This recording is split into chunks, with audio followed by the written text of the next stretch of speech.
يا صباح الفل عليكم او مساء الفل على حسب ما بتشوفوا فيديو النهارده. ازيكم عاملين ايه؟ يا رب كلكم تكونوا بخير. فيديو النهارده خلاص اليومنا كله كان في المطبخ، كان عندنا عزومه. فاول حاجه بدات بيها ان انا عملت الحشوه بتاعه الحمام.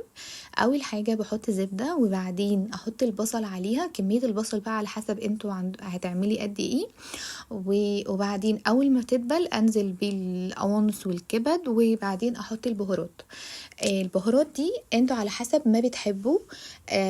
في ناس بتحب تحط في حشوة الحمام سنة قرفة مع البهارات، وفي ناس لا مش بتحب. وفي كمان بيحطوا معلقة قهوة، بن قهوة صغير كده على الخلطة، عشان تبقوا عارفين انا جربتها قبل كده وبتخلي الخلطة طعمها تحفة. بس بصراحة انا ما كانش عندي في الوقت ده فما حطيتش. فاللي حابب يجربها يبقى يجربها برضو، بتخلي الخلطة طعمها حلو قوي. وبس كده بحط ميه يدوب تغطي الرز او الخلطه بحيث ان هو يستوي. عايزاه نص سوا، مش عايزاه سوا كامل. وبعد كده بحشي الحمام واحطه في ميه مغليه. بكون حاطه فيها بصل، جزر، طماطم، ورق لورا، في كمان حبهان. وبعد كده الخطوه اللي بعد كده بقى عملت البط. انا بعمله بالطريقه دي. بعمل بصل واحط عليه بهارات، 7 بهارات، كمون، فلفل اسود. واعملهم بقى المرتة اللي هي اقعد ادعك في البصل جامد، بتعمل كده صوص حلو وبتخلي طعم البط حلو قوي، وكمان الشوربه فبتكون حلوه قوي بقى في عمايل المحشي. هنا بقى كنت جبت شرايح لحمه علشان اعملها في المحشي. هنا بدأت ان انا اجهزه.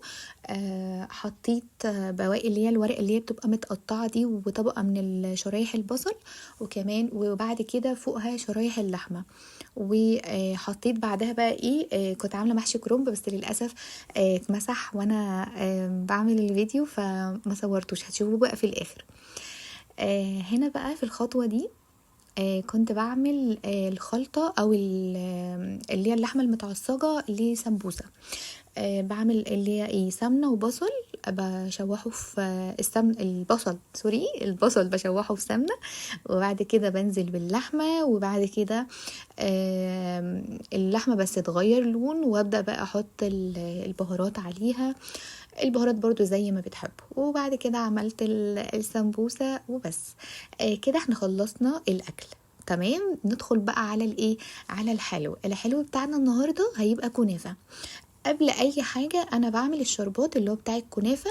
طبعا شربات الكنافه معروف ان هو بيبقى تقيل شويه، فعملت كوبايتين سكر وحوالي كوبايه ونص ميه وبسيبهم. واول ما بيغلي بعمل له عصره ليمونه، ولو عايزين بقى في الاخر كده رشه فانيليا، واسيبه بقى يبرد جامد. هنا بقى انا هعمل حشوة الحشوة بتاعة الكنافة اللي هي الكريمة عندي هنا بعمل نشا ولبن، اعملهم على البارد وبعد كده اعملهم على النار. وفي اخر حاجة زي ما انتوا شفتوا دلوقتي بحط معلقة او معلقتين كريم شانتيه، بتخليها طعمها حلو قوي. بالنسبة للسكر بقى زي ما تحبوا. انا بالنسبة لي مش بحط فيها سكر لان احنا مش بنحب الحاجة المسكرة قوي. فلو عايزاها سكرها مظبوط، لان انت اصلا كده كده هتحط عليها الشربات في الاخر، فلو عايزة سكرها مظبوط ما تحطش في سكر في الخلطة نفسها. عايزة اوكي ممكن تحط حتى معلقة. هنا كنت سيحت السمنة وحطيت فيها معلقة من الشربات اللي كان خلص بقى. الشربات هنا عندي برد. حطيت منه معلقة على السمنة. وبدأت ان انا ايه، سيبكم اللي انا بعمله ده، لا ده انا هقفل الكاميرا وادعك بقى بايدي علشان السمنة تتغلغل في كل الايه، في كل الكنافة. تمام. واول طبقة هنا بفضل اضغط عليها جامد. وبعد كده احط الكريمه اصلا دي تاكليها كده حاف، بيبقى طعمها حلو جدا.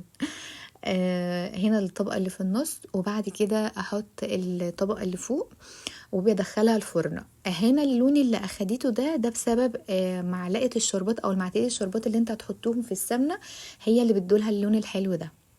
وبس كده فيديو النهارده خلص. اتمنى ان هو يكون عجبكم، ويلا سلام.